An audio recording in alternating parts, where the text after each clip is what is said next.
શ્રી કૃષ્ણ દોસ્તો, સ્વાગત છે તમારું મારી ચેનલમાં। આજે આપણે બોડ ચોથ વ્રતની વિધિ અને બોડ ચોથની વાર્તા। બોડ ચોથ વ્રતની વિધિ।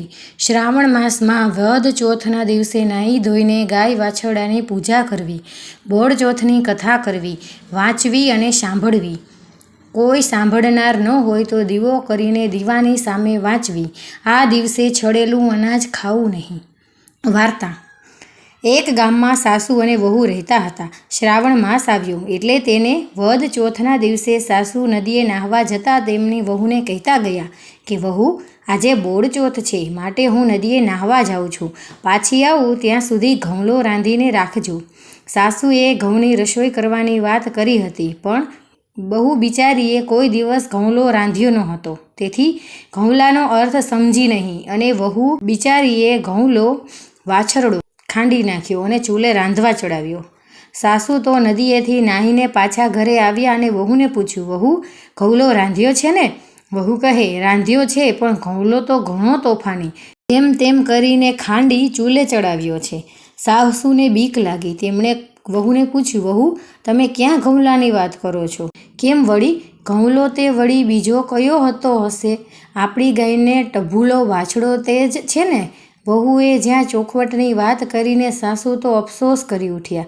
વહુ, તમે એમ કરો, આ હાંડલું ઉકરડે જઈ દાટી આવો। સાસુના કહેવાથી વહુ તો ઘઉંલો રાંધેલું હાંડલું ઉકરડે જઈ દાટી આવી। સાસુ વહુ તો ઘરમાં દરવાજા બંધ કરીને બેસી ગયા। આ બાજુ વાછરડાની માં ગાય સવારથી ગામને પાદર ચરવા ગયેલી પાછી આવી અને તેને ખબર પડી કે મારું બાળ ઘઉંલો મરણ પામ્યો છે અને તેને ઉકરડામાં દાટવામાં આવ્યો છે। ગાય તો ઠેકડા મારતી અને ભાંભરતી આવી અને પોતાના શિંગડા વડે જ્યાં પેલું હાંડલું દાટેલું હતું ત્યાંની માટી અને કચરો ઉછાળી નાખ્યો અને તેનું શિંગડું હાંડલું ફૂટતા જ તેમાંથી જીવતો ઘઉંલો વાછડો બહાર આવ્યો અને પોતાની માતાને જોતાં જ તેને ધાવવા લાગી ગયો। ઘઉંલાની માં ગાયને પોતાનું બાળક જીવતું જોતાં ટાઢક વળી અને તે પણ વાછરડાને પોતાની જીભ વડે ચાટીને વહાલ કરવા લાગી। આખા ગામમાં ગાયો તો ઘણી હતી અને ગામડું હતું એટલે જ ગાયો તો હોય જ ને, પણ ગાય અને વાછડાના રંગ એક જ હોય તેવા એક રંગી ગાય વાછડું તો આ જ હતા। બોડ ચોથનું વ્રત કરતી સ્ત્રીઓએ આ જ ગાય વાછરડાનું પૂજન કરવાનું નક્કી કર્યું। ગામની સ્ત્રીઓ સાસુ વહુના ઘેર આવી અને ડેલીને બારણું ખખડાવતા બોલી, ડોસીમા, ઓ ડોસીમા! સાસુ અને વહુ ડેલી બંધ કરી શું કરો છો? ડેલીના દ્વાર ખોલો। ક્યાં છે એક રંગી ગાય અને ઓલો વાછરડો? એમ અમે આવ્યા અને સાથે પૂજાની થાળી લાવ્યા। આખા ગામની સ્ત્રીઓ ગાય વાછરડાની પૂજા કરવા અધીરી થઈ અને સાસુ વહુ શું મોઢું લઈને બારણા ખોલે। પૂજા કરવા આવેલી ગામની સ્ત્રીઓ બૂમ પાડી પાડીને કંટાળી, જ્યાં પાછી ફરવા જાય ત્યાં તો ગાય અને પેલું વાછરડો સામેથી દોડતા આવતા હતા અને બધી સ્ત્રીઓની સામે આવીને ઊભા રહ્યા। વાછરડાના ગળામાં ફૂટેલા હાંડલાનો કાઠલો હજુ એમને એમ ભરાયેલો છે। સ્ત્રીઓને નવાઈ લાગી, અરે ભલા ભગવાન, આ તે કેવી નવાઈની વાત!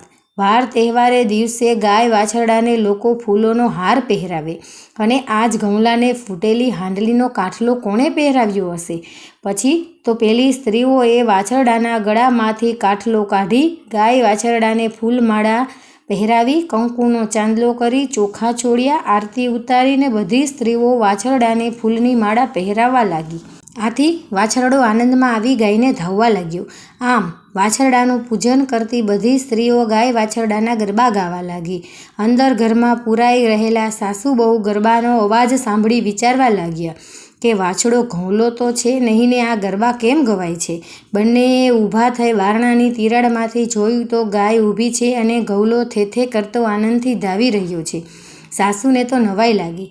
તેમણે લાગ્યું કે હવે બારણા ખોલવામાં કોઈ વાંધો નહીં।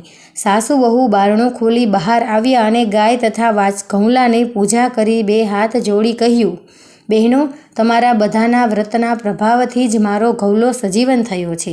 ત્યારે પહેલી સ્ત્રીઓમાંની એક સ્ત્રી બોલી, માજી, શાસ્ત્રોમાં લખ્યું છે કે ગાય માતામાં શરીરમાં 33 કરોડ દેવતાનો વાસ છે, એટલે ગાય માતાનું વ્રત કરનારની મનોકામના અવશ્ય પૂર્ણ થાય છે। પછી ગામની સ્ત્રીઓ સૌના ઘરે ચાલી ગઈ.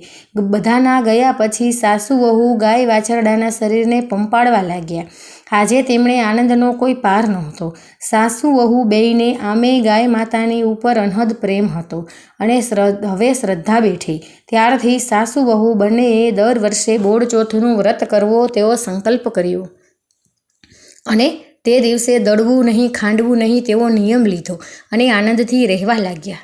હે ગૌરી ગાય માતા, તમે જેવા ભોળી સાસુ વહુને ફળ્યા તેવા બોડ ચોથનું વ્રત કરનાર, વ્રતની કથા સાંભળનારને તથા લખનારને અને કહેનારને સૌને ફળજો.